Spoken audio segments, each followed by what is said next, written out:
Szanowni Państwo, zapraszam na sesję drugą część właściwie sesji, którą rozpoczęliśmy o godzinie 11.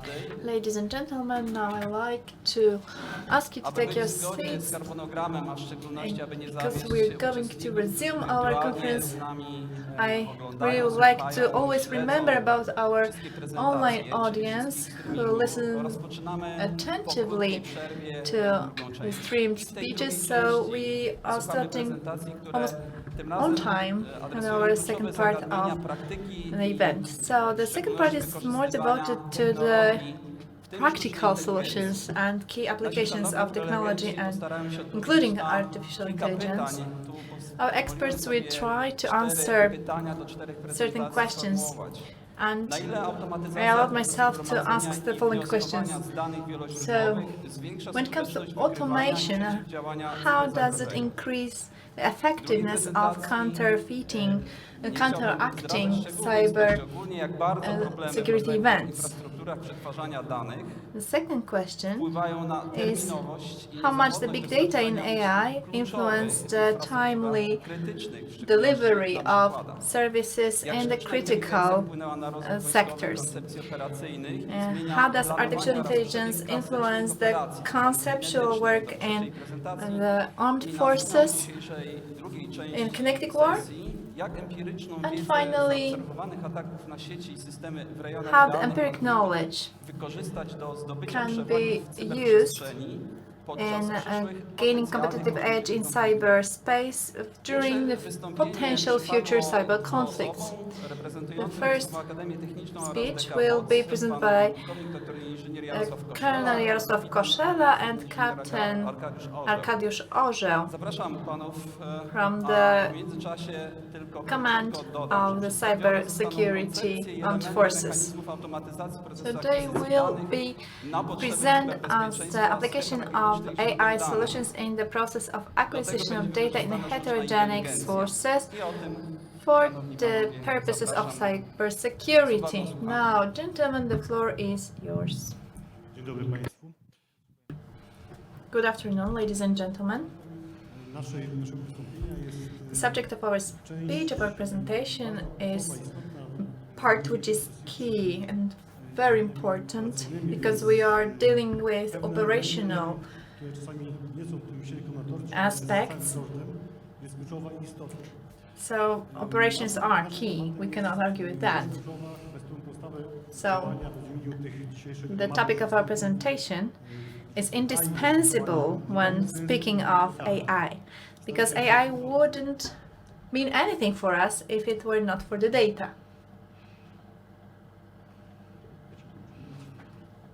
I would like to show the next slide, but I'm not sure if I can do it. Jeżeli chodzi tak wstępem, bo oczywiście parę rzeczy było tu już na wcześniejszych prezentacjach pokazywane. A lot has already been said during previous presentations, so in a nutshell, by way of introduction, the general field of AI is something that we approach from the mathematical point of view.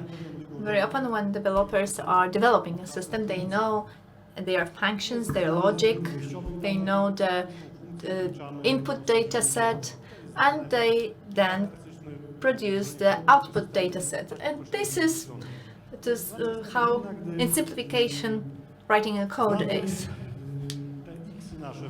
So, we know our access to input data, we know what are the outcomes, so now the question is what is the function of all that? Very often the answer is not that simple. Very often we cannot find the simple logic behind that, so we have to find the function. So I have simplified now the AI field. So the function, the objective of AI system is to receive the outputs based on the input data in a quicker way and more effective. So the objective is to automate all of this. Artificial intelligence is a superset of solutions. It has different subsystems and subgroups. For example, machine learning, deep learning, neural networks, etc. In cybersecurity, Pragmatyka dnia dzisiejszego mówi o takich dwóch głównych obszarach. well, we can see three the main fields. So, Szerzej to rozumuję. as an expert in cybersecurity, I perceive cybersecurity in a different way, but we are speaking here about the information technology field Tego obszaru bezpieczeństwa. and information technology and telecommunication technology. So, Może też zastosować whenever we use classical modules for analyzing data, we most certainly can also apply AI solutions to that.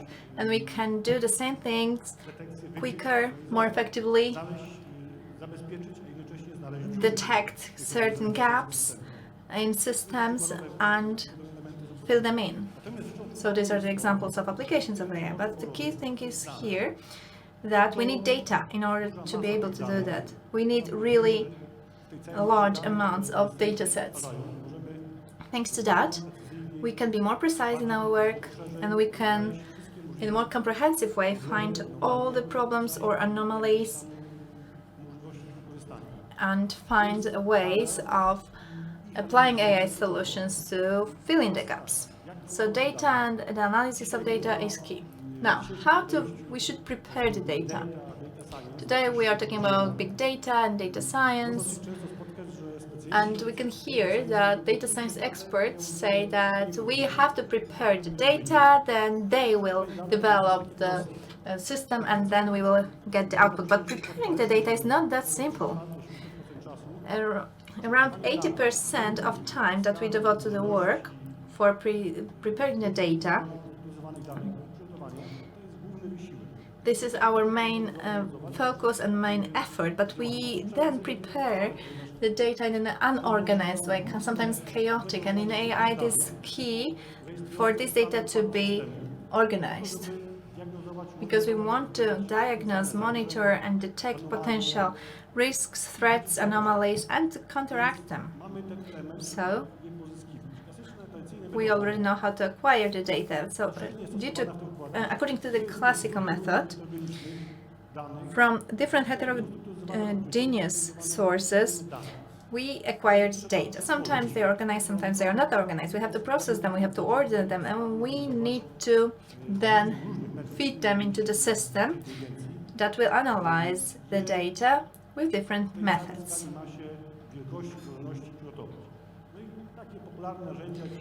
So the popular tools that are used nowadays to that end, to process the data, for example, text data,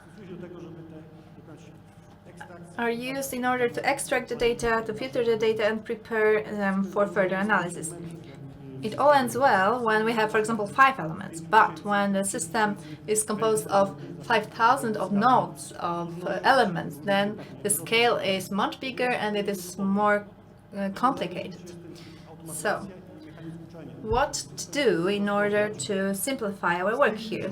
Automation is one of the answers, so that a system can analyze, can identify the data, process them, so that they get their end form, and they can be analyzed, ordered, and then we can use this data for further purposes. Of course, this data, these elements and resources are very often used for identification of the sources. In an analysis of cybersecurity, this is important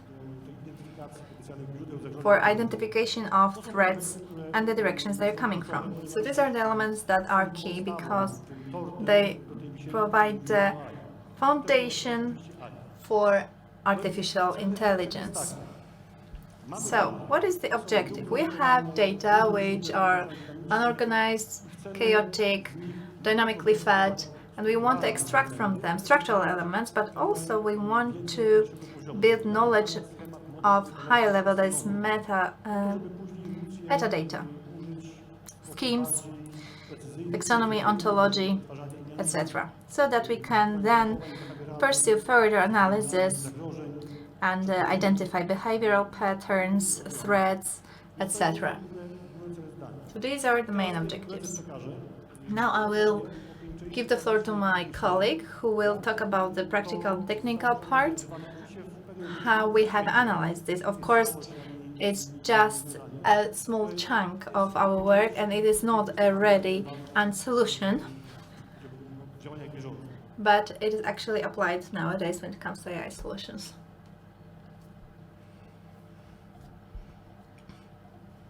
W ramach prezentowanego zagadnienia opracowano środowisko. We have developed environment using the technologies of processing natural language for extraction of significant information from the input data, and the input data will be represented as logs from the firewall and from the metrics, hosts, etc. Do tego celu implementację oparto na and DNS logs. It all was based on Python language, and the main element that is visible here in the implemented environment is the SPICY library, which allows us to process natural language. It is based on deep learning and extensive linguistic analysis. Na wyjściu wykorzystano ustrukturyzowaną We formę used also a structured form that allows us to integrate the data more easily. It's called Elastic Common Schema. This model is also used in the data sets for Elasticsearch. That is part of technological stack, Elastic Stack. Na kolejnym slajdzie przedstawiono efekty działania. In the next slide you can see the effects of the program, and in the first part you can see that the linguistic model has started learning. We can see that there is certain data here. Here we can see the syslog, Zapytania DNS, and it relates to a DNS inquiry. Then we can see the results wykonywanego programu. Jest to of the program that is operated, and it is classification based on Elastic Common Schema of significant information that is included in the output data. In the first example, you can see here a DNS log, and in the second example, you can see firewall log. Next, during my presentation, I will show you 3 examples that reflect the research that we have done. So first example, DNS logs. Input logs, we can see the logs that are presented on the slide, and then after the classification, after including the model, we received the fields that actually are there in the ECS format. We should also add that the model has learned from the real data. The second example is not as simple as the previous one. So to the left, we find it hard to find significant information. That is why we have used the mechanism that I am presenting. And then we can see that the environment did well with extracting the significant information and classifying them to ECS. And then we can also stack the data in the Elasticsearch. In the third example, these are firewall logs. We can see that it is working, that this classification is working swiftly, and it can generate a scheme with the use of Elastic Common Schema. As said before, apart from the possibility of recognizing the input data and classification of them to a particular scheme, there is also a second option that is generating regular events and regular logs. And this can be used by companies who don't want to change their stack, they don't want to include new technologies, but they have tools to use such regular expressions. And such mechanisms are also, this mechanism is also in the course of implementation, and the result of this work will be the generation of regular expressions in the output data. który poruszyliśmy, jest zawężony do dziedziny cyberbezpieczeństwa. We have focused on cybersecurity, and as you can see in the slide, this is the scheme of ENSI, of identifying entities. Na slajdzie przedstawiono And in this slide, you can see also a part of the CyberNer, aktualnie w trakcie rozwijania. which is now being developed. Urządzenie, lokalizacja, So you can see here the classes like device, location, event, person. We should also see here vulnerabilities. No i teraz zaprezentowano szczegółowy But here on this next slide, you can see a detailed structure of CyberNer, more arguments that show you NC data for the host and for the DNS inquiry. to takie bardziej spojrzenie na CyberNer oraz So this is a more detailed perspective on CyberNer, and you can see also here relation of arguments and the relations between them. And on this basis, wyodrębnić adresy IP. we can separate IP addresses for each of the attributes. Z mojej strony to wszystko. That's all from me. Thank you. Jeszcze może dodam jedną rzecz, że trzeba pamiętać, I'd like to add one more thing. We have to remember about the scale effect. If we have IT system that is interesting for us, then we are talking about sometimes a small system, and it's not a problem then. But sometimes we work with huge IT systems with disseminated dispersed data, and sometimes we operate with petabytes of data. So the numbers of components of a system are tens of thousands of nodes of hosts, computers, servers, printers, and other network devices. Different ICT systems, different business systems. They are very complex. And here we can see that the sources of generating data are abundant. And actually all of them should be analyzed and verified. And we are applying this approach slowly but steadily.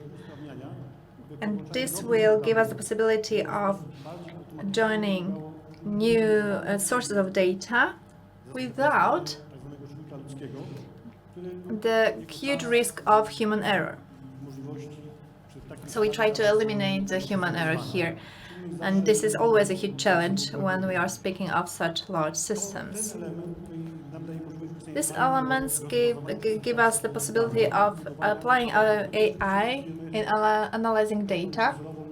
Of course, we are trying to build an indicated database, but actually the end objective is for the AI technology to build a model of data which will allow us to operate on it and build it dynamically.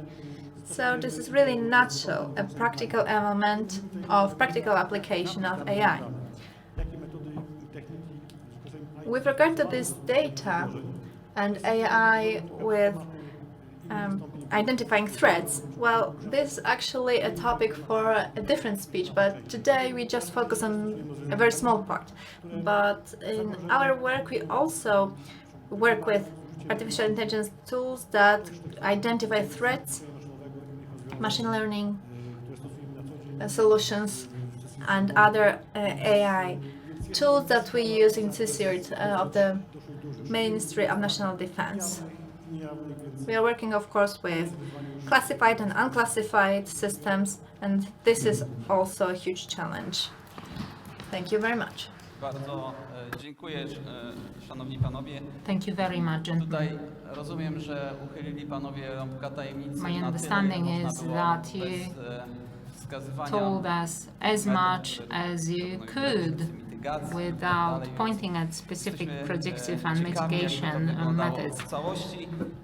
We're keen to know the rest of the details. We only have time for a question or two from the audience, and the questions from our online participants will be sent after the meeting. Thank you. Do you have any questions, ladies and gentlemen, at this point?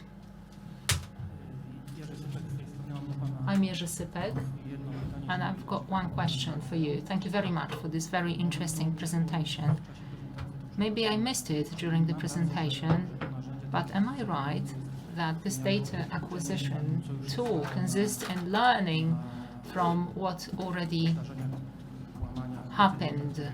I mean, incidents and break-ins that already happened, and based on that, you build recommendations on how to tight seal the system? Or is it an online tool?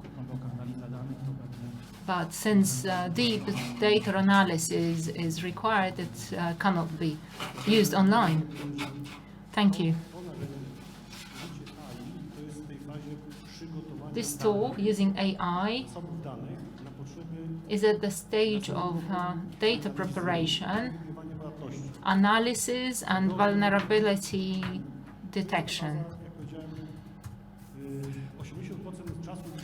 80% of time, cost, and effort of cybersecurity teams is spent on preparing infrastructure, information, and resources used for further analysis.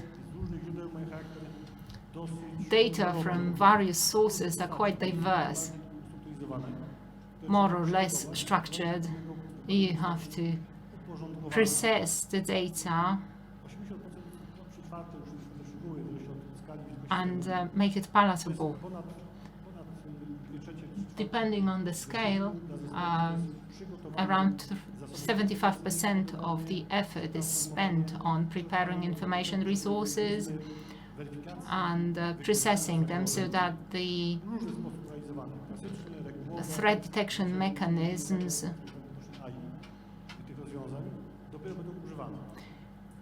can use them. They are only a cherry on top of the cake, but they need some input data. You can use a certain piece of data as a sample to analyze for possible threats, but if we work in a comprehensive way, we want to get data about the system and its functioning from various sources, and only then do the detection, and you have to process all the data you get. We are talking about the scale of petabytes and the systems of several dozen thousand nodes. So preparing and processing this scale is a challenge in its own right. So we have to prepare the data so that they can be used for AI, by AI for threat detection. Thank you. The scale and heterogeneity and the multitude of processing methods lead me to a question. The use of edge computing as part of fog computing, or using the cloud in a hybrid setting, will it be good for time and security and efficiency of the process? Well, we use everything that you mentioned to varying degree, but you mentioned a few things. We are talking about CCERT or SOC systems for preparation. But the protected and monitored IT system is a different story altogether. If the systems are big, the variety of information is so huge, and the tools used are so diverse, that it's a challenge in its own right. Every computer, every move of the mouse generates data. and it all has to be analyzed. But first, the monitor has to collate all the data. What with the scale, we are talking about a huge amount of data. We are talking about various operating systems and apps. Programmers and designers sometimes follow the guidelines, but some other time they might come up with something really unique, so to say. And then we are talking about raw data, predominantly text-based, and you need to extract your information from them, all the figures. And only after analyzing a whole set of data, you might be able to identify what the log is about. So this is where it gets interesting. What with the multitude of data and the scale. And only then you'll be able to start engines looking for attempts at unauthorized logins, for instance. But it all lies in the right preparation and processing of data. Lack of coherence of data might be a major stumbling block, and then the mechanisms ask the base, find me the data, or learn something, but it all starts with a tidy set of data. It's a major challenge since we are talking about huge amounts. Thank you. Problems of scale are not only problems with large data volumes, but also problems with extensive infrastructures. Over to Professor Marek Niezgódka from the Silesian University of Technology. He'll talk about problems related to dispersed infrastructures and processing and near real-time processing of data. In many strategic domains, there's the need for high reliability as based on extensive and dispersed data infrastructures. There's a strong need for near real-time processing. Over to you, Professor. Thank you very much. I'm very happy to be speaking to you. Thank you very much for invitation.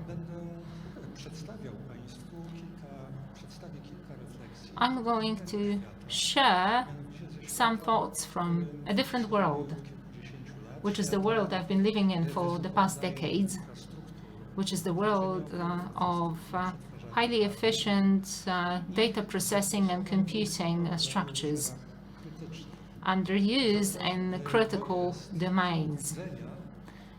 So I'm giving you a perspective of different applications and different threats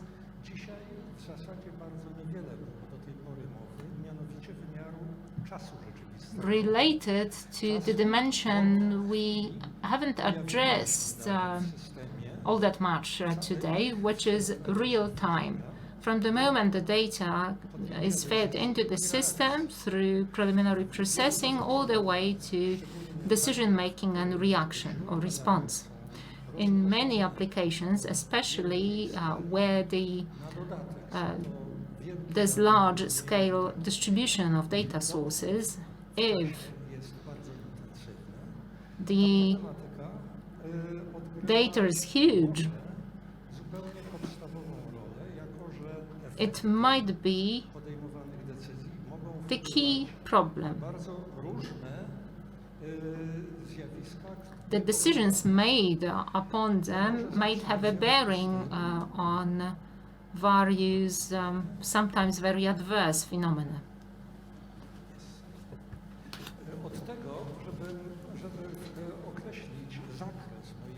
For starters, let me give you the scope of my presentation. It will be very limited, you might say,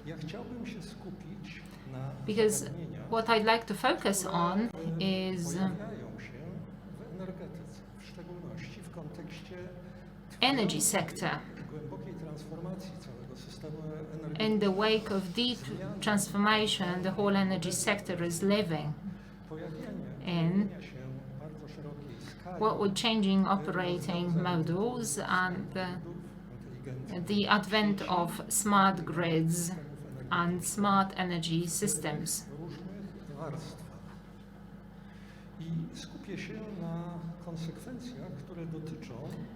Let me also focus on the consequences of the said transformation on the mere digital infrastructure, extensive as it naturally is and distributed as it is, with a certain hierarchy of modules. Also, I'll focus on the significance of data in the system and data analytics. This is where AI steps in my presentation. Also, I'm going to focus on computing modeling. In my presentation, AI is part of the realm of phenomenology, where solutions are based on all kinds of systems resulting from analogies and previous experience. It's all against the backdrop of consequences of the use of processed data in formalized models,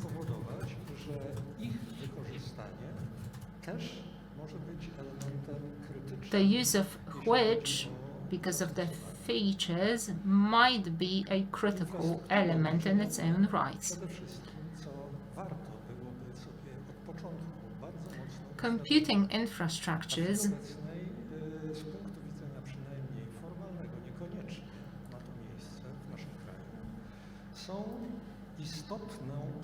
are an important part of the state's critical infrastructure. This has far-reaching consequences which should be taken into consideration in this day and age. Let me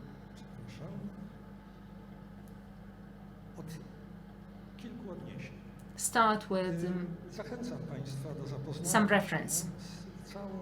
I strongly recommend getting familiar with the World Economic Forum reports, especially the most recent ones on global risks from this and the previous year.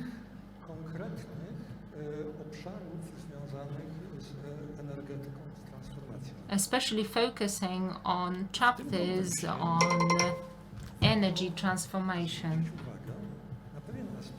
Having said that, we have to mind a certain aspect of the landscape of contemporary energy transformation in our country. In World Economic Forum reports, they use the Energy Transition Index, or ETI. I'm not going to describe it for you at this point, but it's worth mentioning that for the past years we've had a ranking of energy transition across countries and of readiness for dynamic change. For some years already, number one on the ranking list has been Sweden. Interestingly enough, still some 4 years ago, Poland was ranked 75.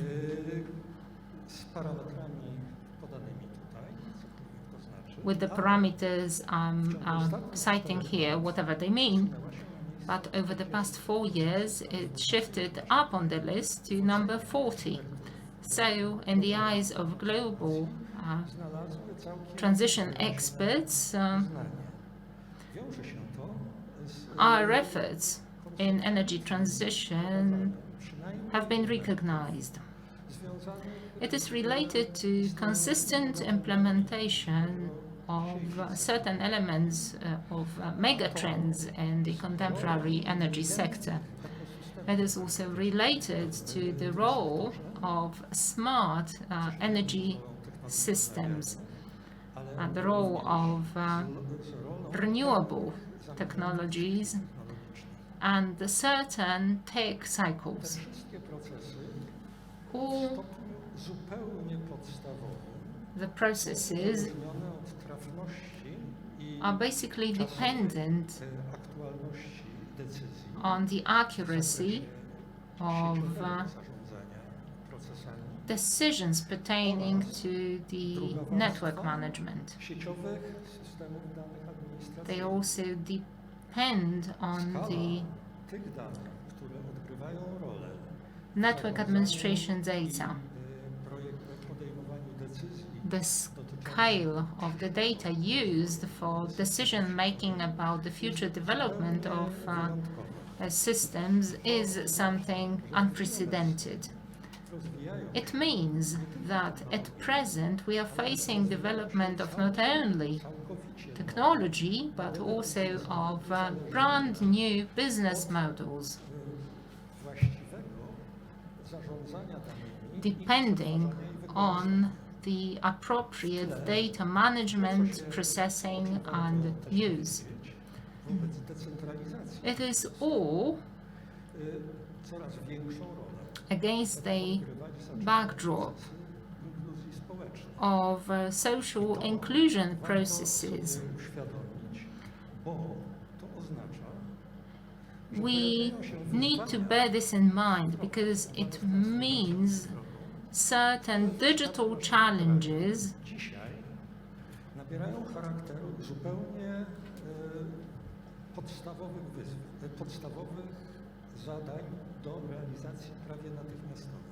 that should be tackled immediately. Despite the process of developing renewable energy that has been going on for some years, in Poland we have yet to have a coherent real-time system of integrated data processing infrastructures. It means that granular analysis and precise decision making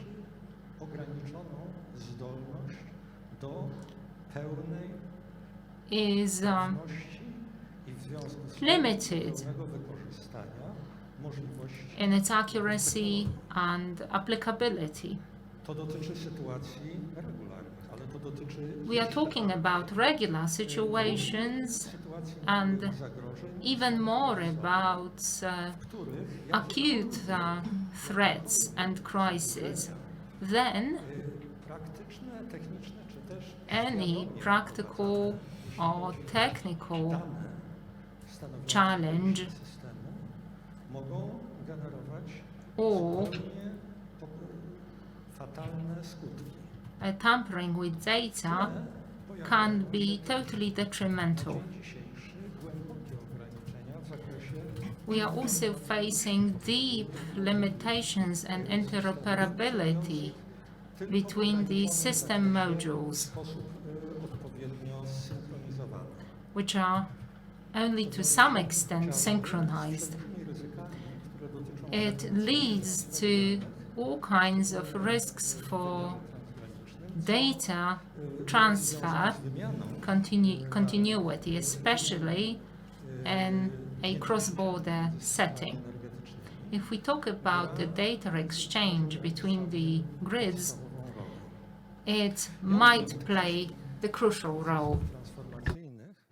At the core of these all transformational processes, from our perspective, is the development of smart infrastructures based on data, based on well-developed and secure digital infrastructure resilient to disturbances and adversary interventions, in introducing an application of extended analysis, but first and foremost on the operational computing models supporting decision-making processes up until real time.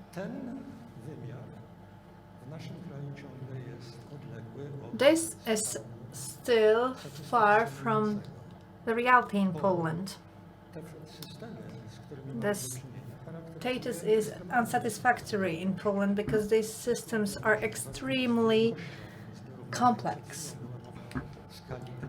We could hear that the data amounts are expressed in petabytes, and those petabytes have to be processed in very short periods of time.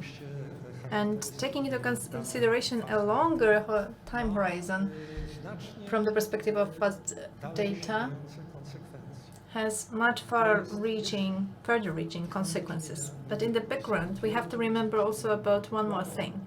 We have a dispersed system of a lot of modules, but also with a system where particular elements can be very differentiated in their structure.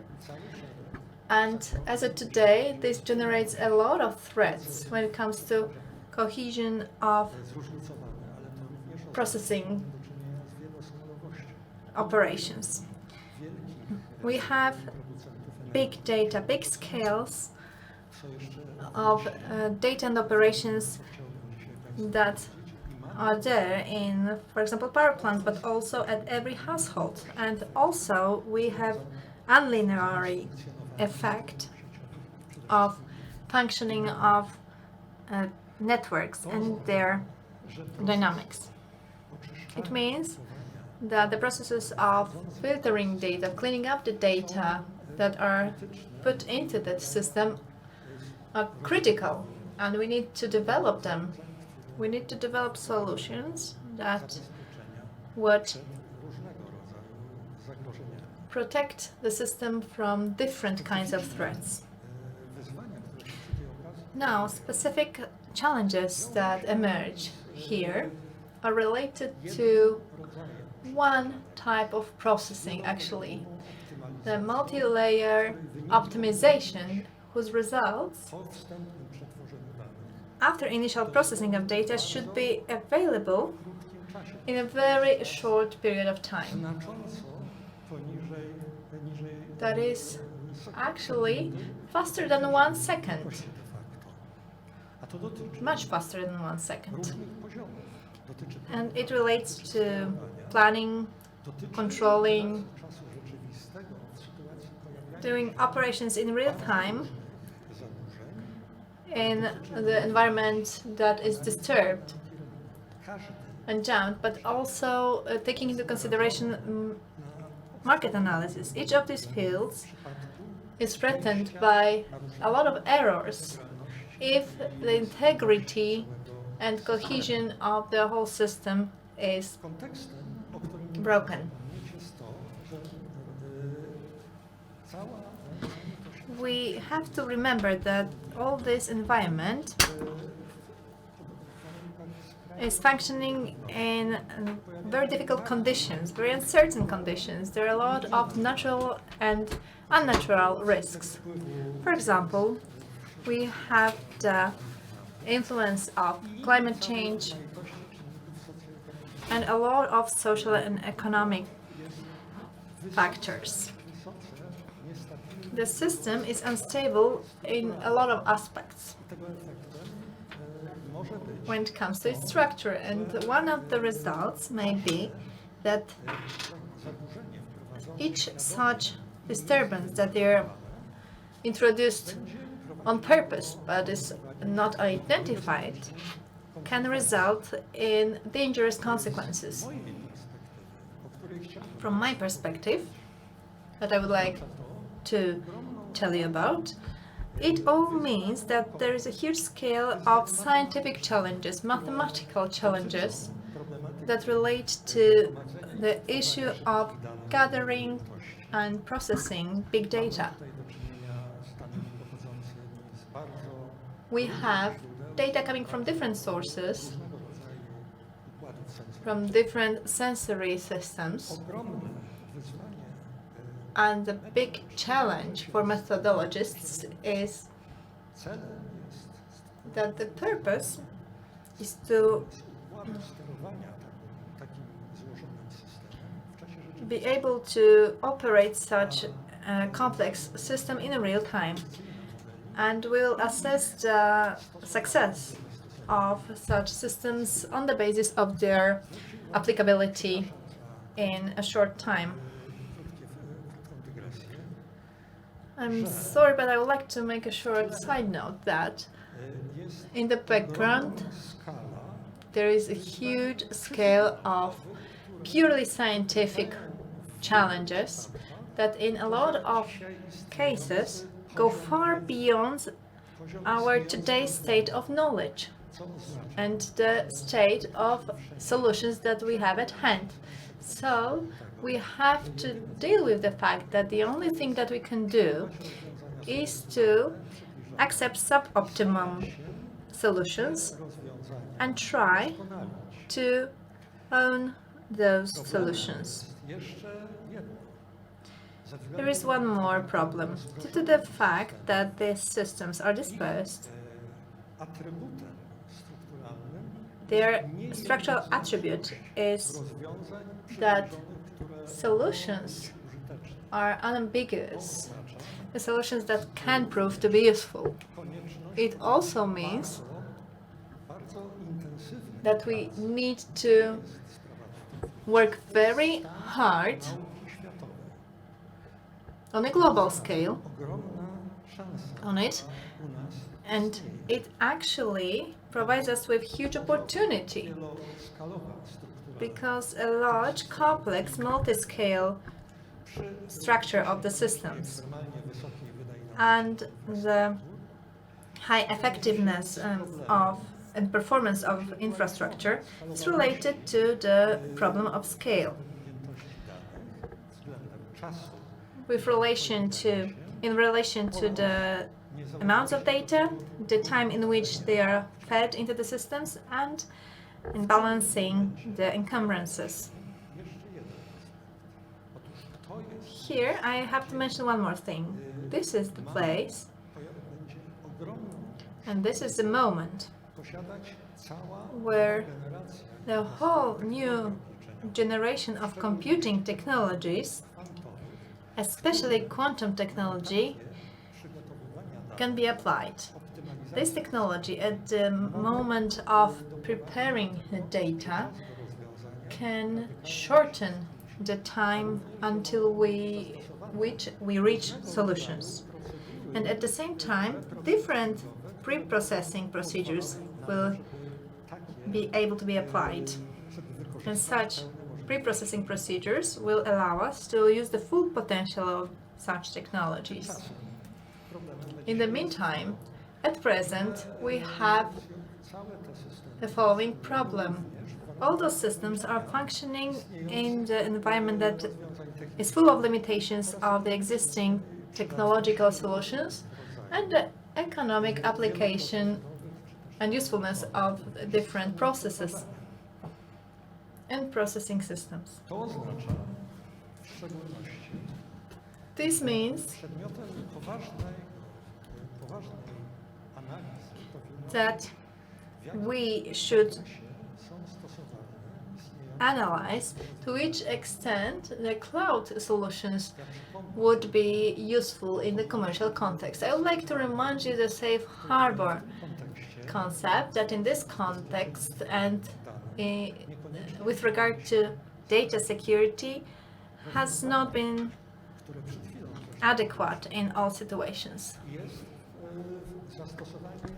The solution that has been described is using edge or fog cloud computing, but it helps us to use solutions dedicated to big ecosystems. And in this context, we should also mention the issue of the type of protocols of data transfers applied that in a lot of cases require introducing big changes. Practically all of the UN agencies or NST decided on using the blockchain systems, also when it comes to energy applications. This approach raises the resilience of the system, reduces the scale of transfers on the network, and so also the uncontrolled data, but also diminishes the latency, which is critical. And it is also more cost effective. And it also makes us independent from external net operators. I would like to refer to the last point for a moment now. I have just mentioned the players in this system in different layers. Now let's go down to the lowest level, that is prosumers, but also energy clusters. At present,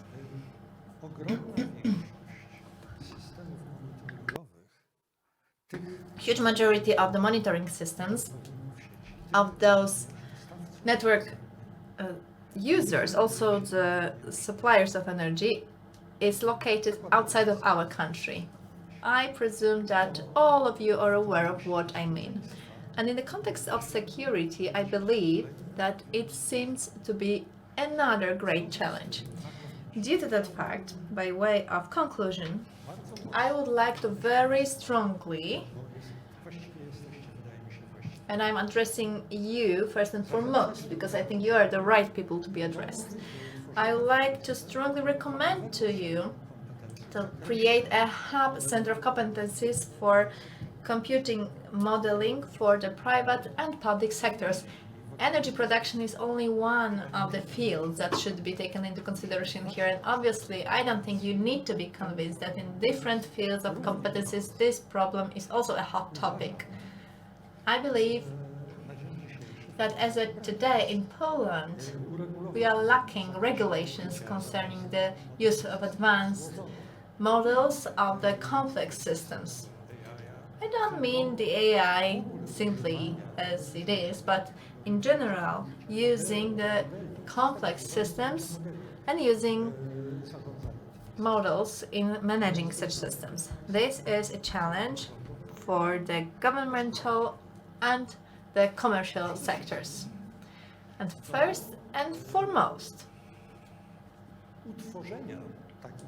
I like to recommend you to create the infrastructures for computing, but also granting them the status of very important elements of critical infrastructure with highest level of resilience possible. The users of the models, the existing models that are dispersed, but also the users of the future models should also have certain margin so that we can use them for testing different scenarios or different versions of scenarios, so that we can offline, so to say, prepare and assess the resilience of the infrastructure against errors and disasters, because in both cases the consequences are severe. And at the same time, when it comes to the whole infrastructure on acquisition of data, we should think here about regulating the rules for using the data in such systems from the perspective of protecting them against cyber attacks and similar threats. This requires from us developing new standards and processes. Thank you very much. Thank you, Professor. Ladies and gentlemen, the subject seemed to relate to energy production, but it only seems to be relating to that because a lot of attacks are addressed and focused targeting the energy production because this infrastructure that is critical to us and critical to the civilization and society. And starting from energy, all other fields can be affected because everything is based on energy. Professor, I think that physical security, physical safety means only preventing someone from entering our premises, and now we have to think about protecting ourselves in cyberspace. Do you have any questions, ladies and gentlemen? I cannot see any questions from the others, so my short question. In the context of the security of data processing, the quickness of data processing and the reliability of it, to which extent we can be supported here by the governmental cloud that has been developed for 4 years? Well, actually, I tried to indicate that the cohesive infrastructure on the national level is absolutely indispensable for us to be able to securely develop the strategic areas, very different areas. Will this single cloud be able to provide services to all of the applications? Well, I differentiate it between two areas. One is the administrative data, and I have no doubt there about that, but I truly do have concerns about the structure of the national cloud that is now being developed. Will make it applicable to all the operations in real time. I'm really concerned about that, and I doubt it. I believe this is a huge challenge that all of the users of this process of transformation have to face. And the results of it will decide about the condition of our economy and security. And for sure, we have to remember about that in military operations. Thank you, Professor. And now the next speech, Colonel Robert Reczkowski from the University of Nicholas Copernicus in Toruń. He will present his speech concerning artificial intelligence in the concept of conducting military operations. Military operations, including AI, is part of the breakthrough technology group. It's one of the moving forces for transformation over the recent years. The key sector to us is defense, so we do hope to hear from key implications of implementing AI in the defense sector from the Colonel here, and also about how AI influences the war operations and military operations. Thank you. On behalf of myself and Marek Niezgódka, the director of our department, thank you very much for inviting our institution to share our work. About myself, in the Center of Military Doctrine and Training, I'm the deputy director and head of the Experience Development Unit. There are many people wearing uniforms here, so you know that, but the civilians know that as well. As of 2019, we've been building a new 2I-35 as part of our defense framework. Within this project, we not only analyze the security environment, but also operation environment. We are also closely looking at EDT, which is breakthrough technology, and their impact on military operations. In the Center for Military Doctrines, I'm head of a division for lessons learned and developing concepts. So some product placement at this point. There is one project we are realizing called Future Task Force, or FTF. In a nutshell, in this project, we want to develop the future shape of armed forces with the divisions using high technology. Today, I'd like to tell you about several things. I'd like to make you aware that the armed forces are looking at various technologies, but contrary to civilians, we look at the sets of technologies, seeking synergies to be implemented in our military realm. In the first part of my presentation, I'd like to discuss 6 areas of interest in using AI in the military. Then I'll tell you about multi-domain operations, or MDO. It's a very hot concept. Many countries have reorganized the structures accordingly.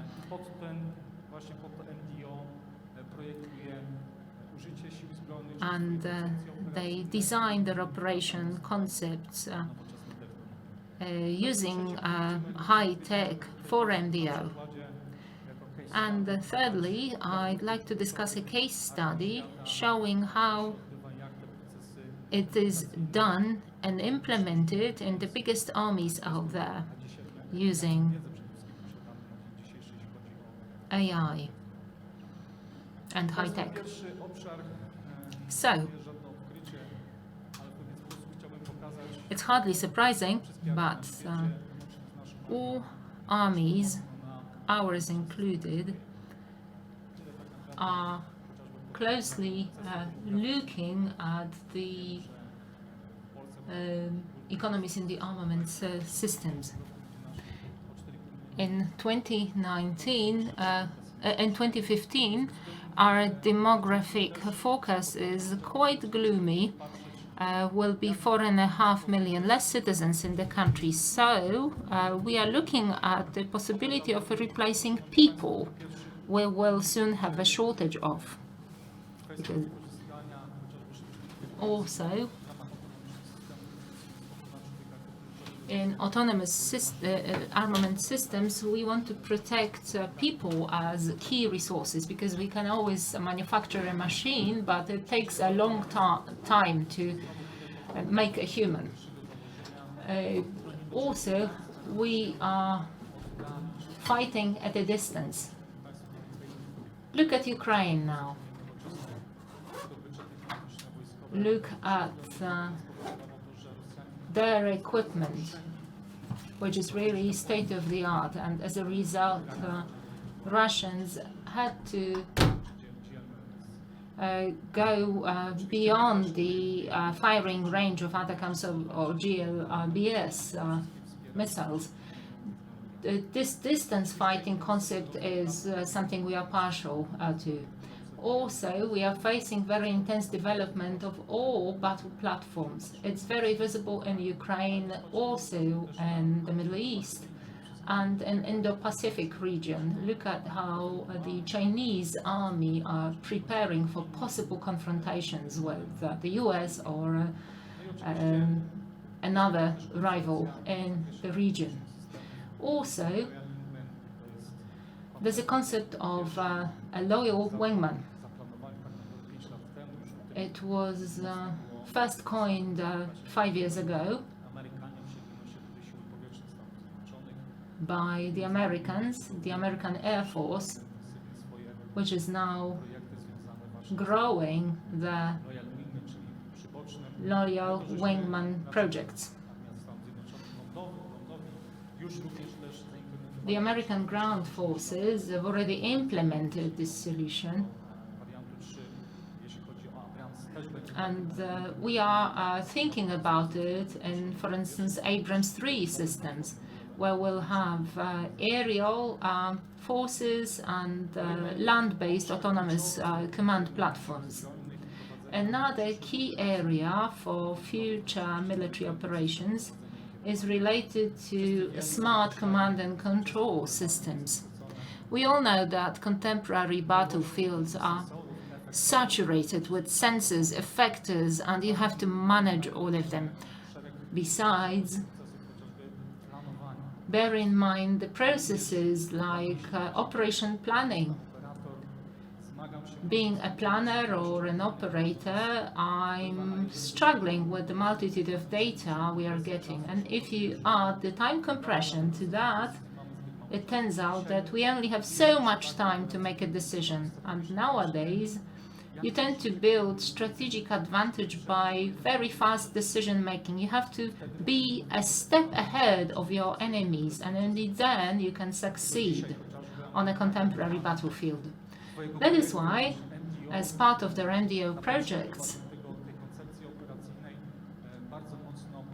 the Americans are working on JETC2, Joint Command and Control System. They've completed 3 experiments so far. It's a network based on neuronal networks and supported by AI. This is future forward thinking. It's hard to say when it's implemented, but like I said, the past 3 experiments are there and they were successful. Also, operation planning is a very important area. Humans are always the weakest link in any system, and without this data support, humans won't be able to make key decisions, like, for instance, making recommendations for the ultimate decision maker, for them to say, we are following option 1, for instance. The third area is intelligence and recon. What with the multitude of sensors, we get all kinds of data you have to process. AI and big data are to support the data collection and analysis process. So through sophisticated computer systems, we can help to identify and recognize objects our armed forces are focusing on. Also, in the wake of the operations below the open conflict thresholds, we are talking about cognitive warfare. This is a new idea, and for the past 2 years we've been taking part in a project in this area, starting with defining cognitive warfare, which boils down to operations in the IT environment. So the target is to alter human perception so that the perception of the reality is in line with the requirement of the enemy. Well, of course, it's all based on social media, but to us it's essential to tell facts from myths. It's of key importance in the wake of fake news and propaganda. With AI, we can quickly identify very sophisticated campaigns lasting months or even years. I don't know whether you know, I always tell it to my students, that after the annexation of Crimea in 2014, the Russians started the whole disinformation campaign 12 years prior to that, in 2002. So it took 12 years to alter the perceptions of inhabitants of the Crimea. And you can find evidence for that on the internet. So the Russian troops leaving the barracks are deployed to the destinations escorted by the police, where the locals are totally unaware that Crimea is just being annexed. 2 weeks before the 0 hour, they switched off all independent media. Only targeted Russian media were left, so that people wouldn't know the facts. Last but not least, it's all about optimizing the alert and warning systems. Through its sophisticated algorithms, AI can be used for warning about threats coming. Kolejny obszar, szanowni państwo, to oczywiście Another area is logistics, broadly understood, or sustainment. Well, it's really hard to translate the word sustainment into Polish. Sustainment is the NATO word replacing logistics. AI is the main topic today. So in this area, we are talking about managing sophisticated and interrelated networks. We are talking about the analysis of data. Every state-of-the-art battle platform will be equipped with all kinds of sensors sending data to sustainment systems to be analyzed by AI, which will anticipate failure modes. Because, for instance, in a few minutes, the engine will have a failure because of wear and tear. Also, we are talking about supply chain management and flexibility of sustainment systems, everything in order to optimize the operations on the contemporary and future battlefield. Another area, cybersecurity, we heard a lot about it so far today. We are talking about 4 items under this heading: the analysis of network traffic, identifying threats, real-time cyber attack response, supporting and protecting against cyber attacks, and training AI systems how to prevent future threats. Last but not least, training the army. Let's not forget about it. We are talking about all kinds of simulations. We heard about the war games.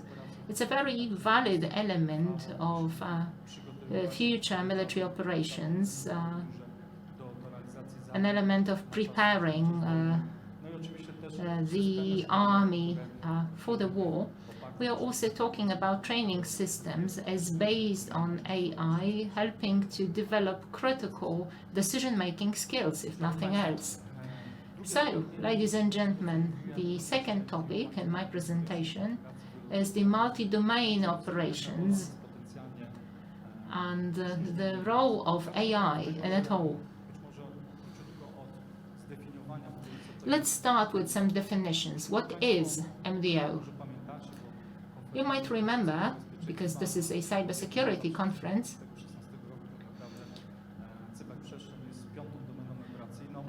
as of 2015, cyberspace is the 5th operational domain, but before it happened, it took us nearly 10 years to define and describe the specificity of a cyberspace as an operational domain in official documents. Now, the cognitive domain will probably become the 6th operational domain. Time will tell. But now we are mainly talking about MDO in the context of military operations. MDO, cyberspace, and the cognitive domain are hard to define. Look at how many NATO members we have, 31, so we end up with 31 definitions and approaches to MDO. In the upper part of the slide, we have the official NATO definition contained in aligned joint operation documents of December 2022. As of 2021, we've been developing an FTF project and building framework for the battle model until 2040. We also focused on defining MDO, and together we came up with the following. Multi-domain operations are supposed to give us a strategic and operational advantage. You can see in the graph to the left how we see it. It's a strategic advantage in terms of resources, positions, and divisions across internal and external environment of the armed forces. So, having mentioned all the operational domains, in particular the cognitive domain, this is what it looks like. Let's take Ukraine or the Middle East. The social layer is very important as well, and we tend to forget about it in the military world. But now we know that the society is key to attaining military objectives. But from the perspective of AI, we can see its use predominantly in decision-making processes, like in the decision-making loop as defined by NATO documents. It is supposed to support the decision-making process so that we can take decision as fast as possible, because this environment is very complex and we always want to be one step ahead of our adversary. So thanks to that, we could gain advantage on the strategic or even tactical level. So how does it look in particular armed forces? I will start with the alliance because we are part of the alliance, and the alliance is working very strongly on it. And NATO STO is a special unit, science and technology organization, which deals with designing and implementing the state-of-the-art technological solutions. And here you can see the areas in which NATO as the alliance is interested, and of course particular countries, particular states also work on them, on how to implement particular technologies so that NATO has the advantage. I allowed myself to stress two things. First of all, the decision-making process and the cognitive war. Why? Because it also affects us as members of the alliance. We are constantly affected by information. Professor Jassen talked about it today. There are ethical and moral dilemmas out there. So we have to answer the question. We have to ask ourselves the question whether our potential adversaries, Russian Federation or Chinese People's Republic, do they think about ethical and moral aspects while developing their solutions? Well, for sure, any gap in the law, any gap in these systems from the legal point of view will be hit by our adversaries. So availability of those technologies is out there. So the technologies are out there, but we are limiting ourselves, we are restricting ourselves actually. But looking at Ukraine or Middle East, of course there are certain frameworks. There is war law, the law of war, but is it observed by anyone? Of course not. Everyone just thinks about winning. And the same will apply to artificial intelligence, to technological solutions. Because if our adversary decides to attack us, they will not think about any legal restrictions. When they already make the decision to attack us, they will not think about moral or ethical dilemmas. They will do anything to achieve their goal. Now, looking from the perspective of the United States, of course, this army is the biggest in the world. But from the perspective of our security, we have strategic agreement signed with them on our training field, training grounds, but also within the alliance. We are cooperating very closely with Americans. For example, in the field of artificial intelligence, and for them, the MDO concept is a point of reference. It has been implemented since 2017, supported by JADC2, for example. But we all can see that Americans very strongly are engaged in this project. So each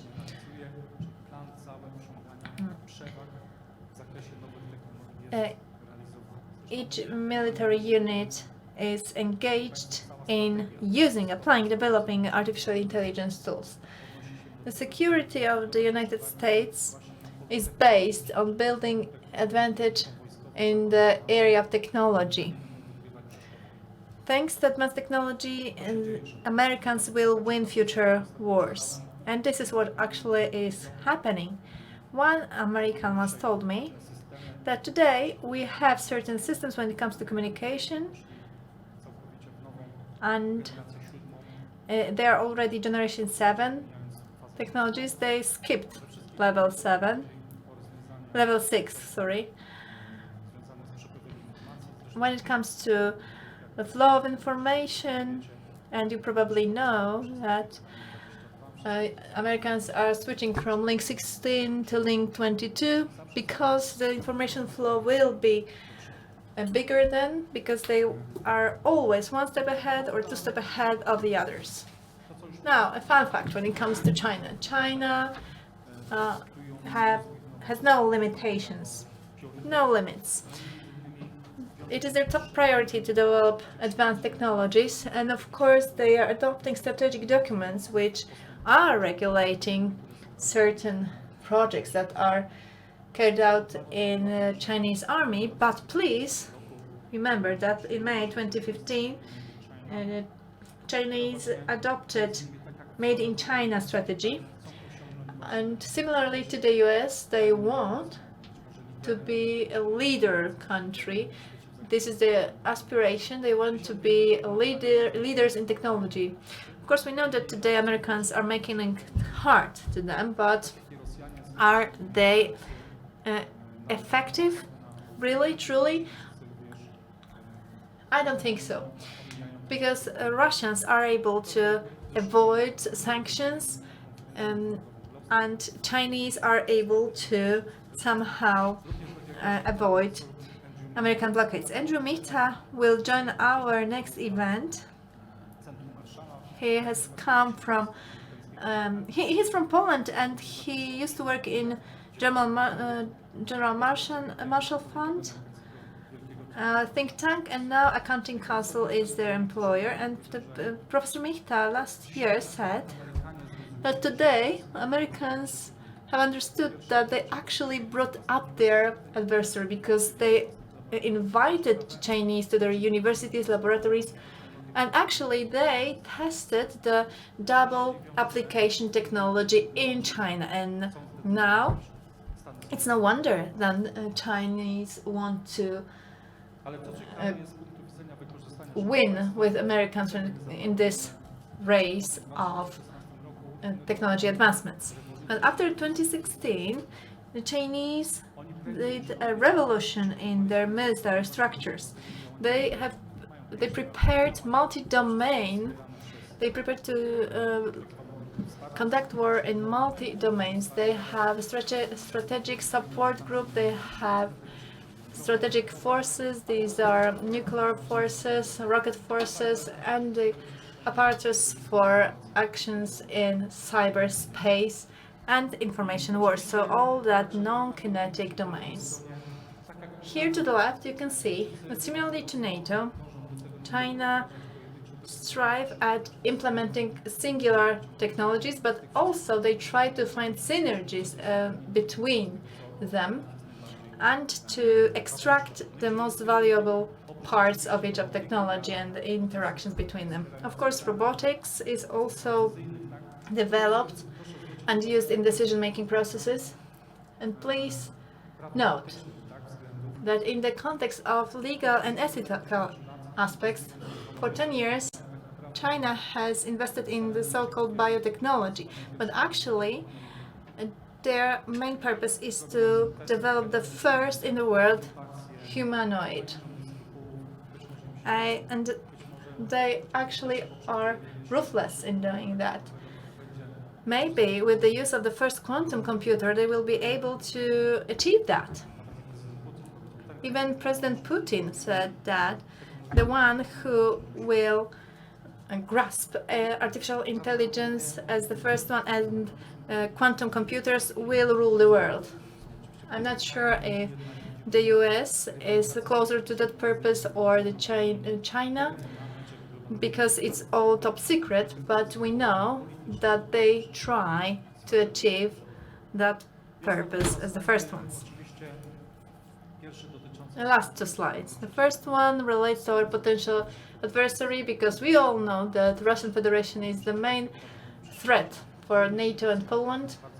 The Russians very strongly invest in new technologies, among other things, in artificial intelligence, and they claim that from the perspective of their activities or from their operations is supporting decision-making processes. And what we know through what we are observing processes in Ukraine, we can see that they are still working on it. Of course, they had to move certain funds to other fields and areas, but they are still working on artificial intelligence. They dream of using new technologies in land vehicles or airborne vehicles. And looking at strategic documents, we know that they are preparing themselves for that and they're working on that very strongly. And last but not least, in the context of today's operations, Israel, ladies and gentlemen, from the perspective of implementing new technologies, among other things, artificial intelligence, I think they are even ahead of the United States. This is my personal opinion, but starting from 2020, Israel very strictly regulated their strategic documents, but also operational concept for victory, and it assumes a broadly understood implementation of new technologies, and they are following the pattern of MDO of the United States.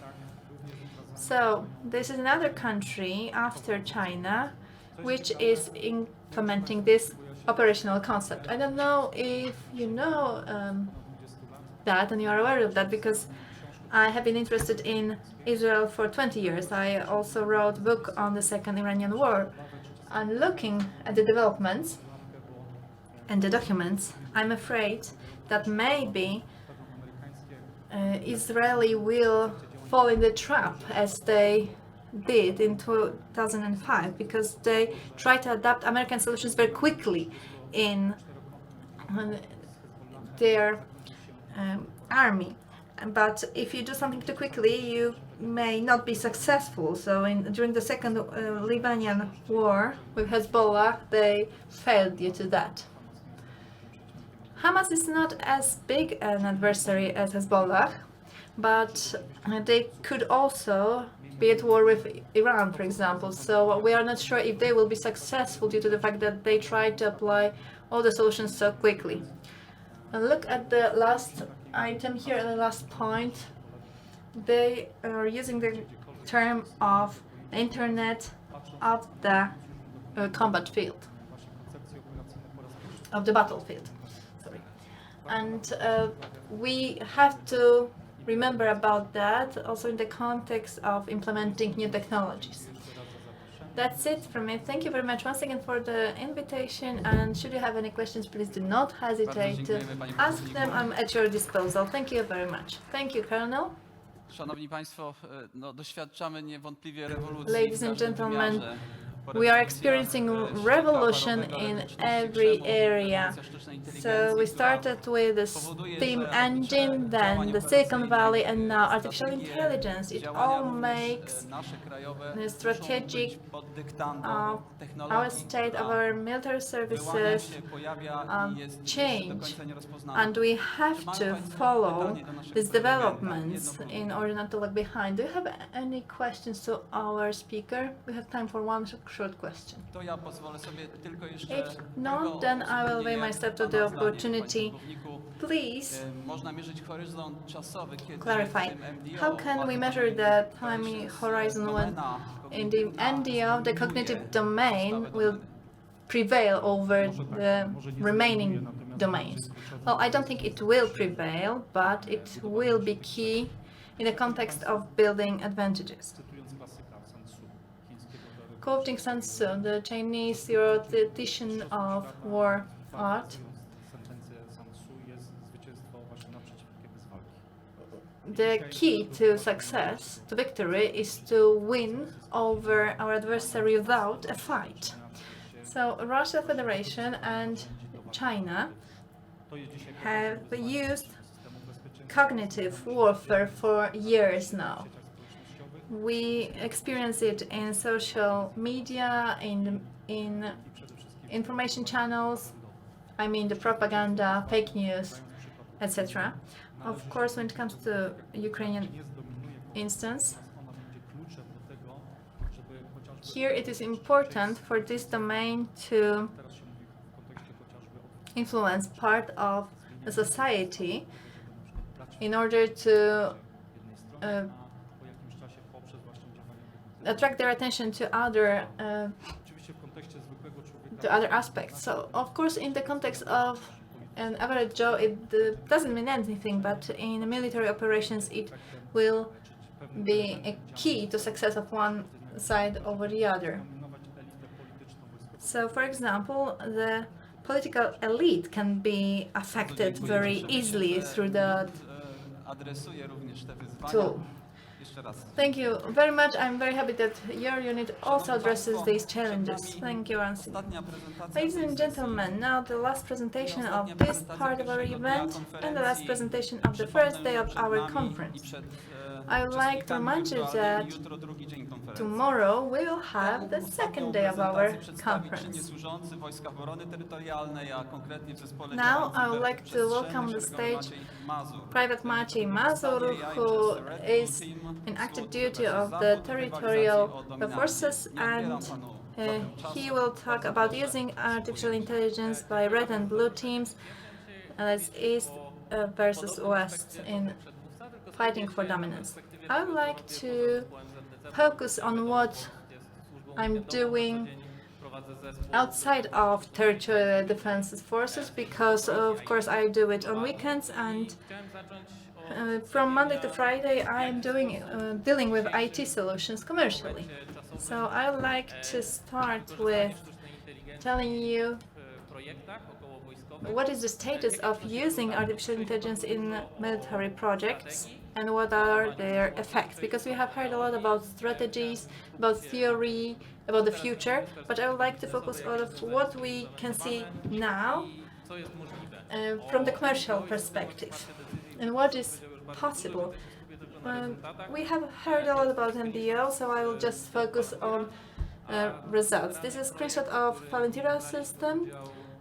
This is a project that we developed for the Coast Guard of one of our allies, and the system was supposed to deal with automatic planning routes for the boats that are patrolling the coastline.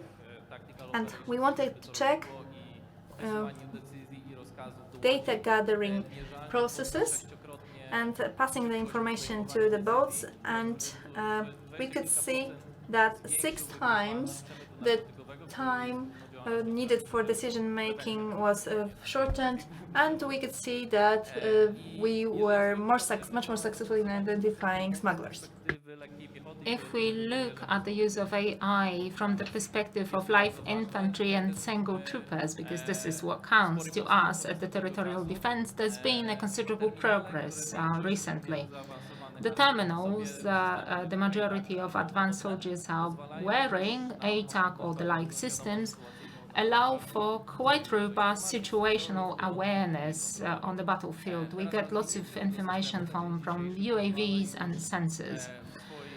If we develop that, now in our earphones on our helmets, we can hear additional orders or guidelines generated in real time. Previously, we had a lecture on generating it on the edge, fixed on the body armor in real time. Yes, it is perfectly possible now. So whenever we see a passing tanks on an artillery unit at a distance, we can get notifications like, for instance, step 20 meters back because you're within the range of its turret. It's precious information, especially given in real time as voice commands. You don't have to be an IT expert to understand a short message sent by a device. And clearly the use of AI from the perspective of the business and manufacturers of such solutions for the armed forces is the way to go. So they are manufacturing systems supporting single soldiers in a very simple and unsophisticated way, not calling for any sophisticated training. Also, at one of German University of Medicines, we were dealing with automatic triage of the wounded and automatic generation of recommendations for first responders. As it happens, such systems considerably improved the survival of the wounded. It was tested across 4 German Bundeslands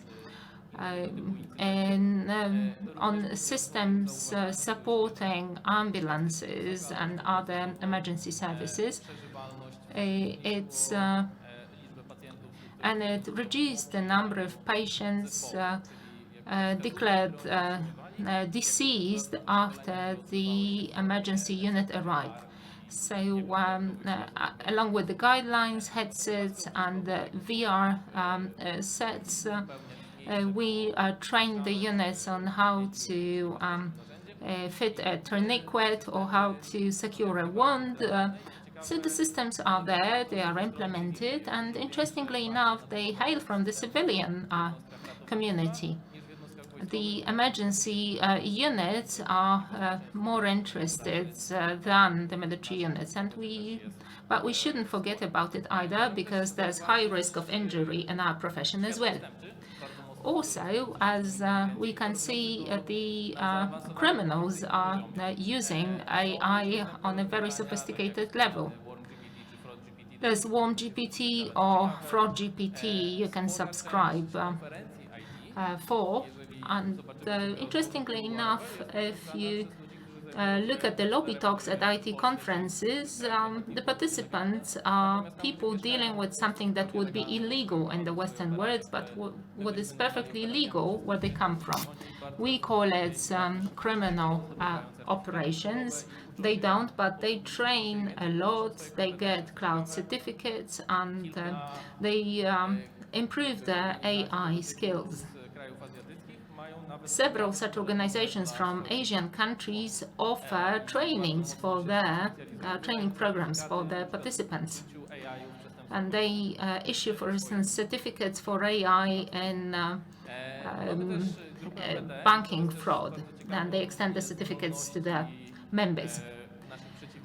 Also, our enemies combine the skills and the interests of the criminal world and with their skills, they recruit collaborators from among them. If you take phishing, the methodology is not much different to what intelligence units do. Same with generating certain fake content for propaganda and or controlling or tampering with the election results and so on. The APP, especially the groups, especially the Russian ones, specialized on telco systems now. In what with the recent changes and switching onto new systems because of the war in our part of the world, the new systems are a strong target because they've got a lot of vulnerabilities. Also, our enemies have a different perspective. They have strong AI competence, so they view it from the angle of counteracting what we do. Well, of course, they do not expect to win with Americans in the quantum technology, but they are trying to find a way to get an edge. Looking at the critical energy infrastructure, they use AI to counteract what we do. However beautiful and sophisticated the system is, if there is no power, it will be good for nothing. So they don't have to create their own AI better than the AI of their opponents. They just switch off the power. Speaking of the blue teams, there are three main focus areas: identifying threats, i.e. finding the source of attack. Is it a sophisticated enemy trying to get some more, or is it a form of fun or automated network scanning? We're trying to learn who targeted us and how to react to that. And then generating 0 days and malwares. I'm going to tell you that later on because we have a nice project for that. And automated action, where systems change the parameters and the configuration based on what's happening. Let me share some news. Over the past months, I've been traveling a lot, attending several AI conferences, and I saw how the perspective changed with your location. As it happens, there's very strong competition between BRICS and the rest of the world in terms of technology. There's strong cooperation between Brazilian, Chinese, and Russian companies. And there's lots of investment in Africa. They are building solar-powered data centers, huge ones, with cheap resources, and they train their models there. This is one of the ways to circumvent sanctions, too. In the US, they've got quite a different strategy. In order to gain technological advantage, the American government started putting in lots of money in it. So AI experts are hired left, right, and center from anywhere. Startups get lots of funding from venture caps sponsored by the government or military industry. And there's a major influx of micro enterprises, like 50 people using AI in the military. So it's statistical only that to think that some of them might come up with something interesting. In China, they've centralized the area a lot, focusing on a dozen or so companies strongly invested into by the government. And we can see that top 3 recruits employees from the 5 below, and then they in turn employ experts from the rest. And in this way, they are getting their advantage. It's fascinating to watch it all, but the most fascinating area is the Persian Gulf. Some of the countries used to be American allies. Some of them are now closer to BRICS. They have lots of money. They they can afford all kinds of solutions, but they are quite sensible and shelling out money on solutions. And they are a good lab if you want to do benchmarking or learn where the best solutions lie. This is the best way to go if you want to watch it in a nutshell. When it comes to AI, it's all about AI in the military. It's all about the silica. The data access is no problem if the state security is at stake. So legally or by confidential contracts, democratically or less so, you get access to data, but access to silica is a major stumbling block. The recent model trained by X, called Grok, used 8,000 graphic cards at the level of NVIDIA A100. In China, they are building infrastructures of 8,000 GPUs of similar power. So what they do is compete with equipment, no matter who's at the steering wheel. Although NVIDIA is the main manufacturer, they are starting to diversify, using companies building not only dedicated silica but also software like Intel Dino. They are catching up. In China, Huawei come up with their own systems accepting machine learning models. They are slower than the NVIDIA ones in the top range.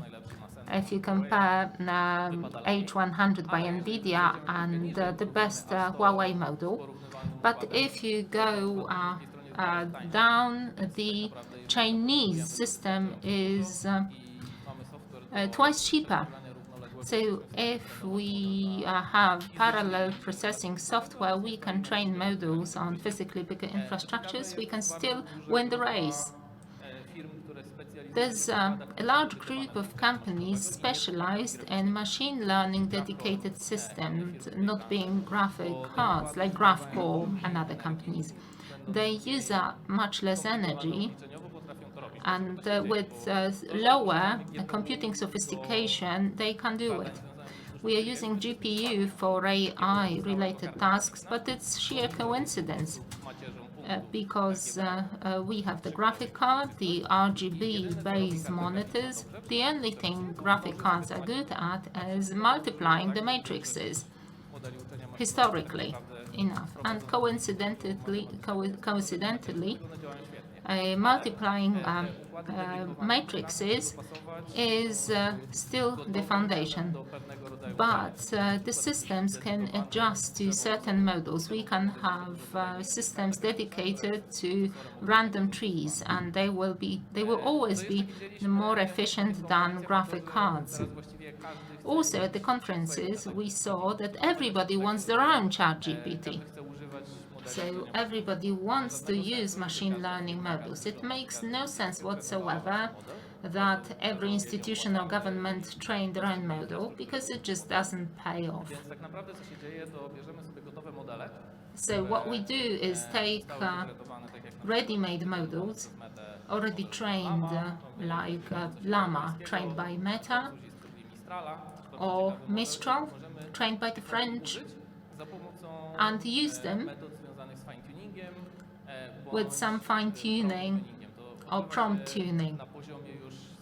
It happens at the level at the entry level, and we play with the way we are making a query. But the most interesting method, very popular because the computing is cheap and the hallucination level is next to zero and it's very practical, is the RAG, which is retrieval augmented generation. It supports a language model with the data we already have. Imagine having a knowledge base, including all data from our organization, like a set of all legal provisions so far. We slice it, create vectors stored in an open search like vector database, and then every time we generate a query before it gets to the language model, it goes through similarity search. Now, if we ask, is this crime related to serving a sentence in jail, then we add the context of legal provisions matching the question, then for the language model this is a trivial question and it gives us an answer specific to our context, because the model trained based on general internet might be unfamiliar with the specificity of our organizational context. Like, for instance, the differences between the brigade and the company. Where does it all lead?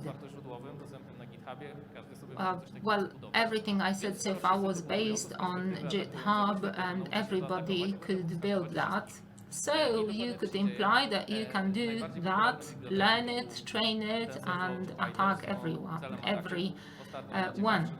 And the data libraries are now targeted. So this is exactly what's happening. The last attack targeted a vulnerability of 9.8. It allowed for running the admin code on a server,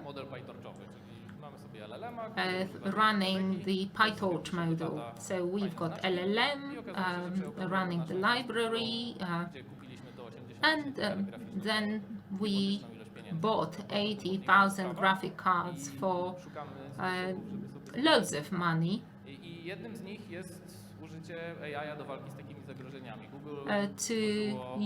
in order to use AI to fight such threats, like Google's SecPalm model, only specialized in the area of security. It takes the open source vulnerability data from various frameworks and is capable of generating a code, which is a vulnerability, and it's capable of generating fixes. The Google team doing that is only several persons strong and secures dozens of thousands of libraries based on AI only. Of course, all the patches are then checked, but still, such code generation is a simple thing to do. Let's take an example. I'm a developer of a Python pack, and there are bugs. How to fix them? And we can do that. Why are we doing this? Because the research has shown that the major problem is a shortage of people skilled enough to build such systems. With automation or AI, we are trying to patch this shortage. Another problem is the regulations, very strong here, but virtually non-existent on our enemy's side. It's very difficult to legally publish courses on AI from cybersecurity and the military area. Let me now show you several projects we've been working on. This one started with an idea to come up with the open source database, OSINT base in Poland, and generate intelligence reports like renowned agencies do. This is a sample report from the internet. It makes no sense whatsoever, so don't even look at it. But the thing is that by using Mistral and generating such reports, the results were quite promising. So then we switched to real data sources and real reports. As it turns out, the dailies from social media focusing on 10 keywords give quite good results and quite good reports. The infrastructure cost being $2,000 a month, which is next to nothing for a country.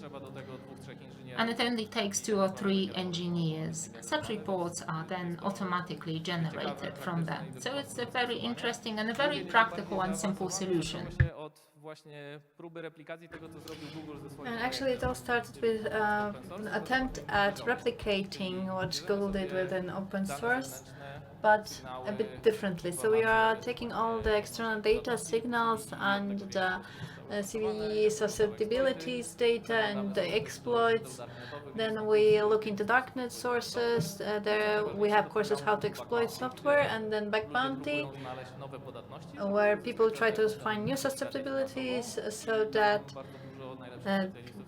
such solutions can be applied in a different way, and a lot of specialists cooperate there and create write-ups. And on the basis of it, we created several models where who in a multi-agent system try to attack software, and then we feed a singular library to the system, and when we find something, then we generate patch, and then we do it all over again, and then we can eliminate all the gaps with patches. It generates patches very well, and the materials listing all the susceptibilities, but it also decreases the susceptibilities.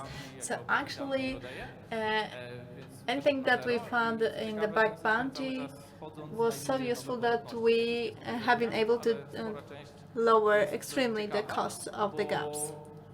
And it's all very interesting because it seems very innovative when it comes to the approach and how you can find the patches and how you can apply them. And it also generates the description of application. It's very useful when you want to give it to someone who is less trained.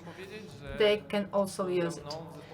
And apart from me, in our team of cyberspace activities, there are several people who are very interested in this subject. So if any of your military organizations need help in implementation or have any questions to such solutions, do not hesitate to contact us. Thank you very much. Bardzo serdecznie dziękujemy. Bardzo sprawna prezentacja. Thank you so much for this very interesting presentation full of fantastic information.